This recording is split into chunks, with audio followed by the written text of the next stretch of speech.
Hello everyone, we are back with our 2025 predicted papers. We've carefully analysed past papers, examiner reports and trends to create high quality predicted papers that reflect the style and structure of the real Edexcel GCSE history exam. However, these are just predictions, not guarantees, so it's essential to revise everything to be fully prepared. For the first time, full video walkthroughs are included for free, so if you get stuck, we'll take you through every question, explaining how to use sources effectively, structure essays for full marks, and meet examiner expectations. Practicing realistic exam-style questions is crucial for success.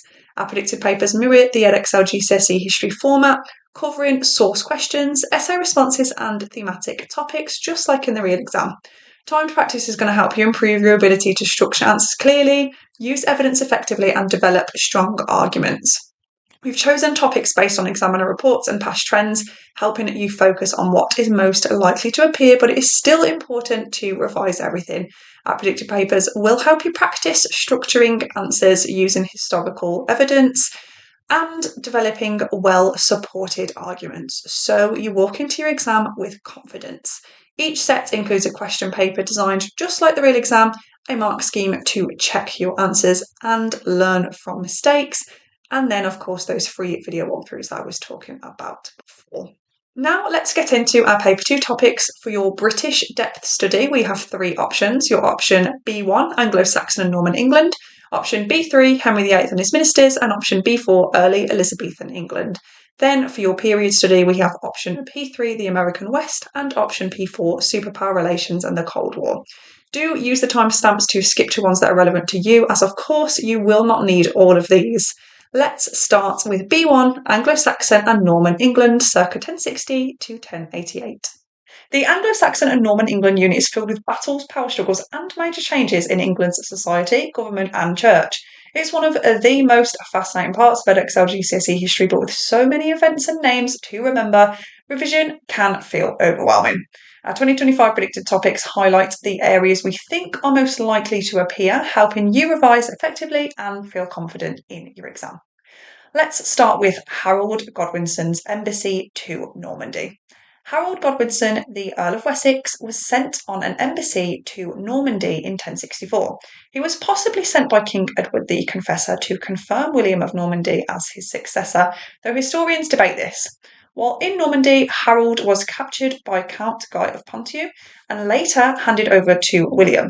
Harold swore an oath of loyalty to William, which William later used to claim that Harold had betrayed him by taking the English throne in 1066. This was one of the key causes of the Norman conquest. William used Harold's oath-breaking as justification for invading England in 1066. It also raises questions about whether Harold was forced to swear loyalty or if he did it willingly. If asked about the significance of Harold's embassy, explain how William used it as evidence that Harold was a usurper. Also think about the submission of the Earls to William in 1066. After winning the Battle of Hastings in 14th of October 1066, William still had to secure England. He marched through Kent and the southeast, taking key towns and securing supplies. The most powerful Anglo-Saxon earls, Edwin, Earl of Mercia, and Morcar, Earl of Northumbria, submitted to William at Berkhamsted in December 1066. The earls submitted because they lacked a strong leader after Harold's death. William controlled key locations including Dover and London, and they feared further destruction after William's brutal tactics in the south. This showed that many Anglo-Saxons accepted William as king rather than continuing to resist, allowing William to secure England quickly without major battles after Hastings. If asked about why the submission of the earls was important, explain how William used military strength and intimidation to secure power. Finally, look at how and why the church in England changed after 1066. Before 1066, the Anglo-Saxon church was powerful and independent. Bishops were often wealthy nobles who played a role in politics, and the Pope had little direct control over the English church. After the conquest, the Normanisation of the church began. Archbishop Stigand was replaced by Lanfranc in 1070, bringing the church under Norman control. Many Anglo-Saxon bishops were replaced with Normans. Papal authority increased, giving the Pope more influence, while clergy had to swear loyalty to the king, making William more powerful. Cathedrals were also rebuilt in the Norman style. William used the church to strengthen his rule, ensuring it supported him rather than Anglo-Saxon leaders.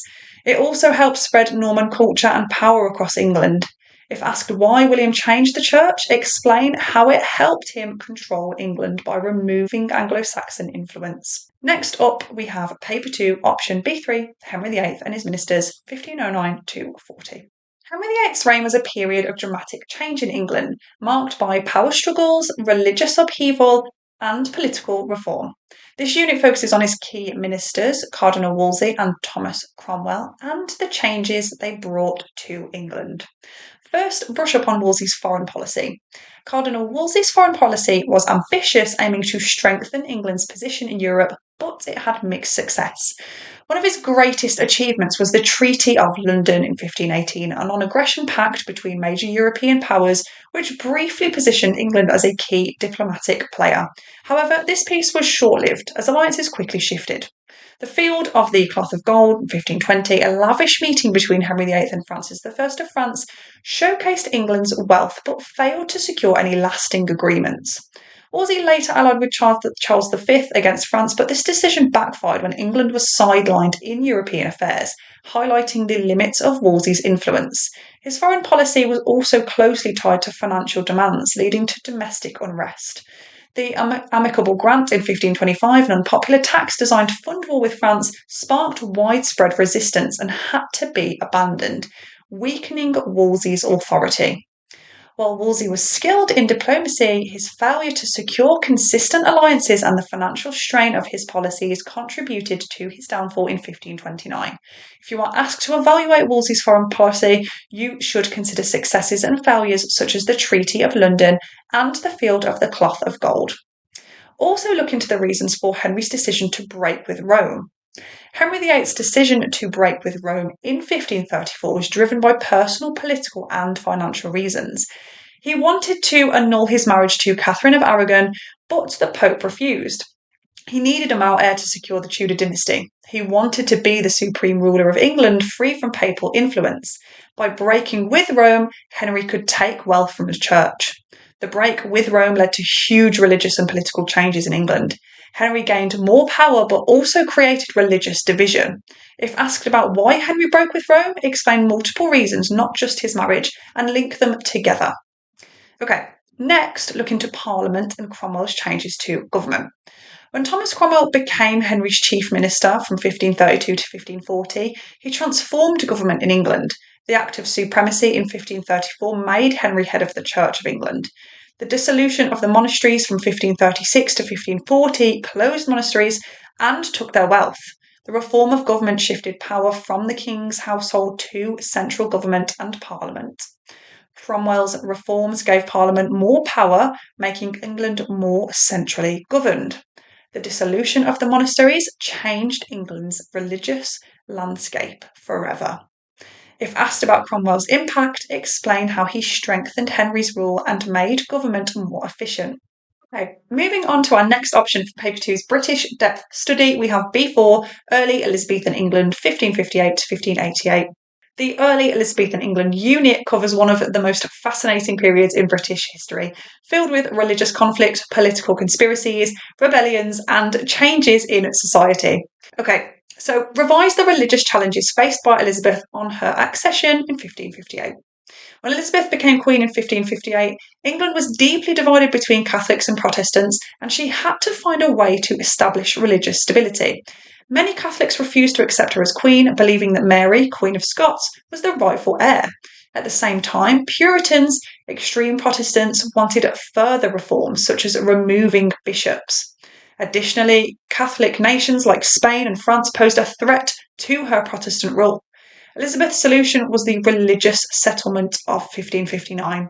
The Act of Supremacy made her supreme governor of the Church of England. The Act of Uniformity introduced a moderate Protestant church with some Catholic traditions to keep both sides happy, and the royal injunctions forced people to attend church or pay a fine. This careful balancing act helped Elizabeth avoid religious civil war and laid the foundation for the Anglican Church, which still exists today. Then we have the causes of the revolt of the Northern Earls in 1569.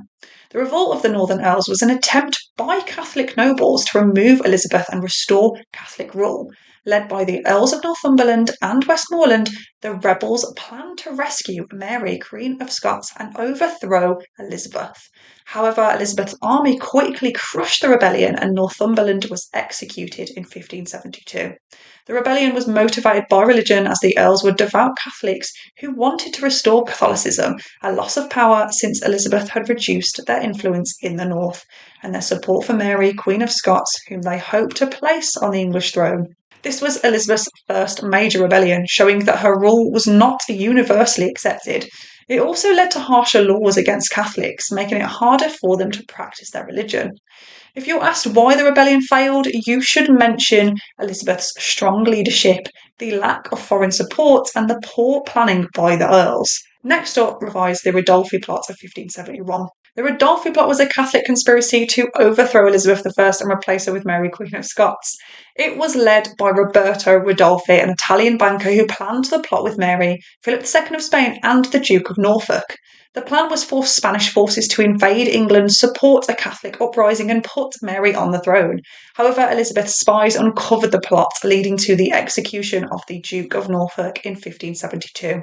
This plot is significant because it highlights the constant Catholic threats to Elizabeth's rule and increased her paranoia about Mary, Queen of Scots. If asked about threats to Elizabeth, you should compare the Ridolfi plot with later Catholic conspiracies, such as the Throckmorton and Babington plots. Next, we have Robert Dudley's involvement in the Netherlands.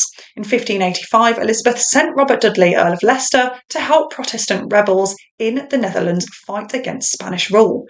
The Dutch Protestants wanted independence from Spain, and Elizabeth officially supported them by signing the Treaty of Nonsuch and sending English troops under Dudley's command. However, the campaign was unsuccessful. Dudley struggled to control his troops and was recalled in 1587. This event increased tensions between England and Spain, contributing to the Spanish Armada in 1588. It also demonstrates Elizabeth's cautious foreign policy, as she was reluctant to directly engage in war with Spain. If asked about England's foreign policy, you should link Dudley's failures in the Netherlands to the rising conflict with Spain. Finally, you should consider the nature and extent of change in the treatment of the poor. Poverty increased significantly during Elizabeth's reign, leading to new laws and changing attitudes towards the poor. Several factors contributed to this rise in poverty, including population growth, which led to increased unemployment, enclosure, where landowners fenced off land, reducing farming jobs, and inflation, where the prices of food and goods rose faster than wages. In response, Elizabethan society introduced new ways to support the poor. Poor relief was collected locally to help those in need, and the Poor Laws of 1572 and 1601 created a national system for providing assistance. Workhouses and houses of correction were also introduced to provide jobs for the poor, though they also acted as punishment for beggars. These laws marked an important shift in attitudes as Elizabethans began to see poverty as a social issue rather than just blaming individuals for being lazy. The Poor Laws also influenced later welfare reforms in Britain. If asked about the impact of poverty laws, students should discuss how they were a step forward, but still harsh towards beggars. Okay, those are our predicted topics for this option. Hopefully these will guide your revision to allow you to tackle questions on early Elizabethan England in your exam. Let's now move on to option P3, the American West, circa 1835 to 1895. The American West was a time of rapid expansion, conflict, and lawlessness. This period saw settlers push further into Native American lands, the rise of the cattle industry, and violent struggles over power. Understanding key events and trends will help you structure strong arguments in your exam.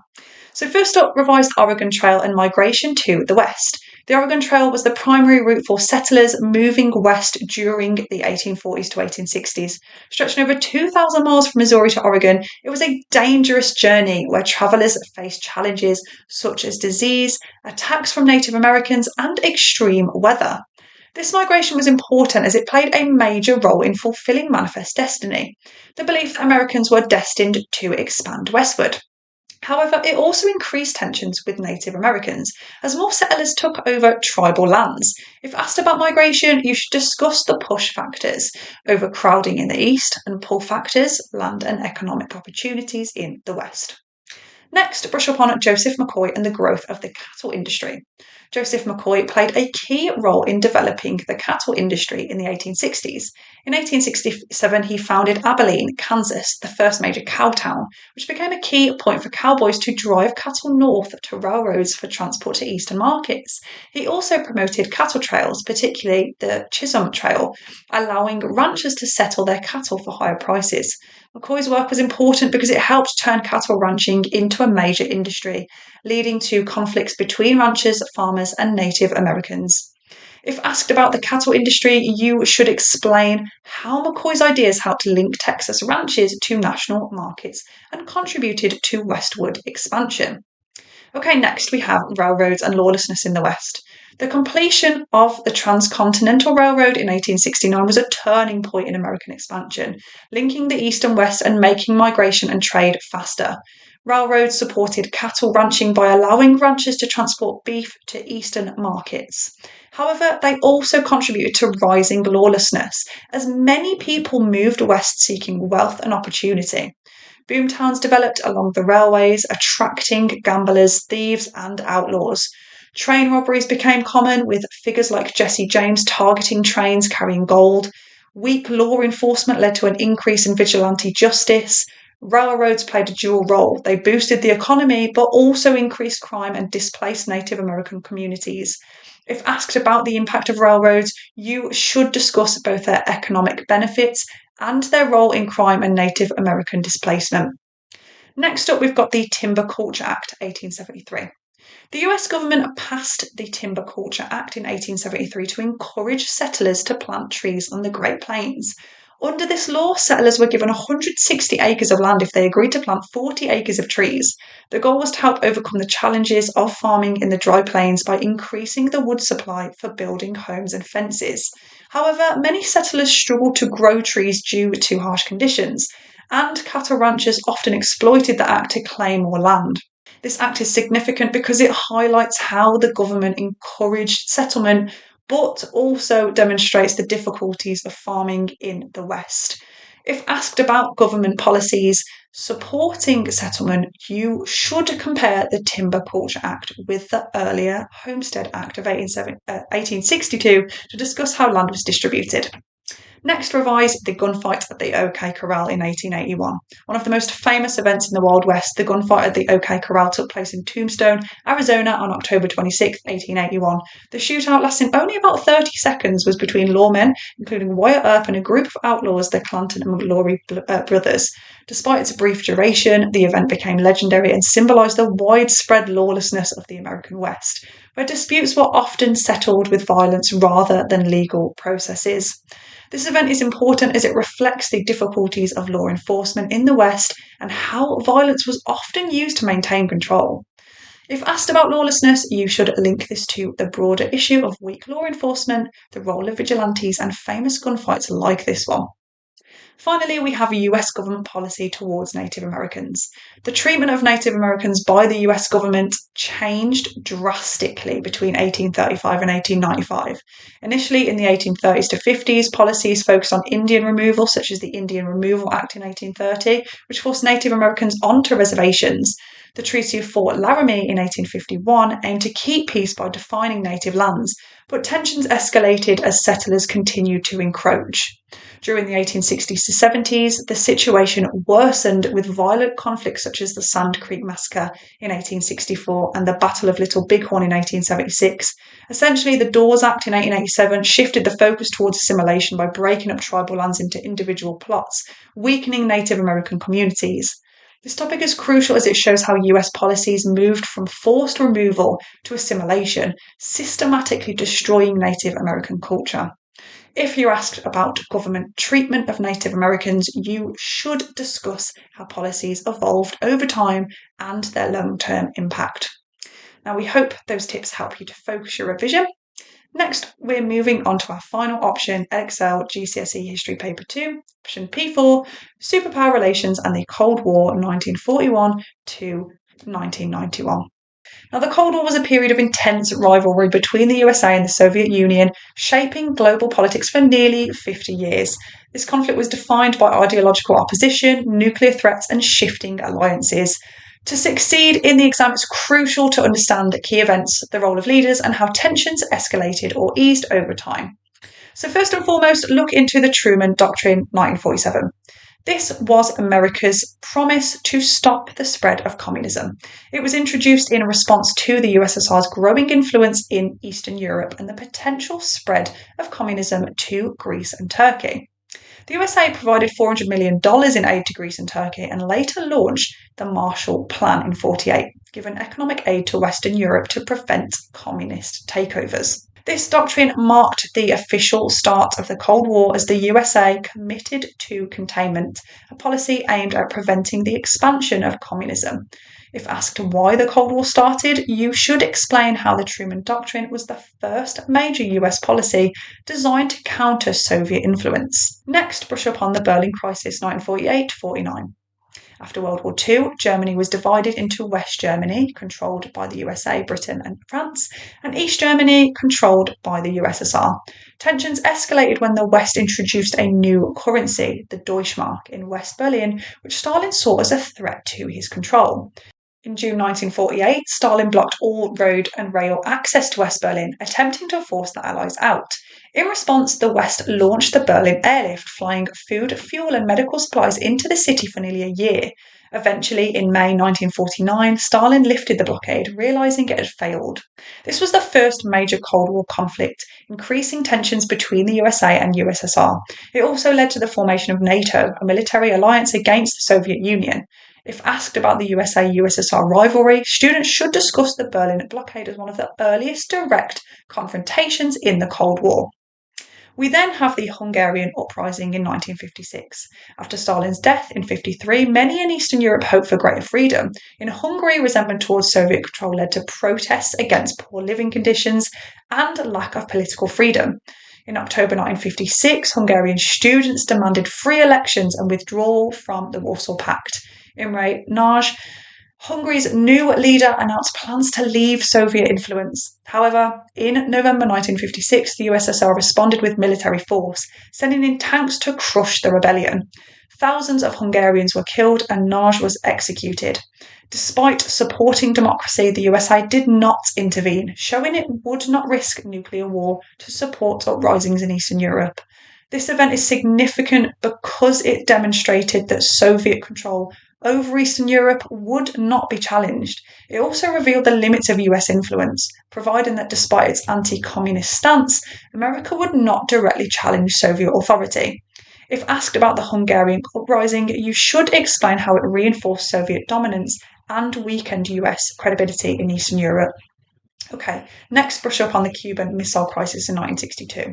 Tensions peaked in 1962 when the USA discovered Soviet nuclear missiles in Cuba, just 90 miles from the US coast. This led to a crisis where for 13 days the world stood on the brink of nuclear war.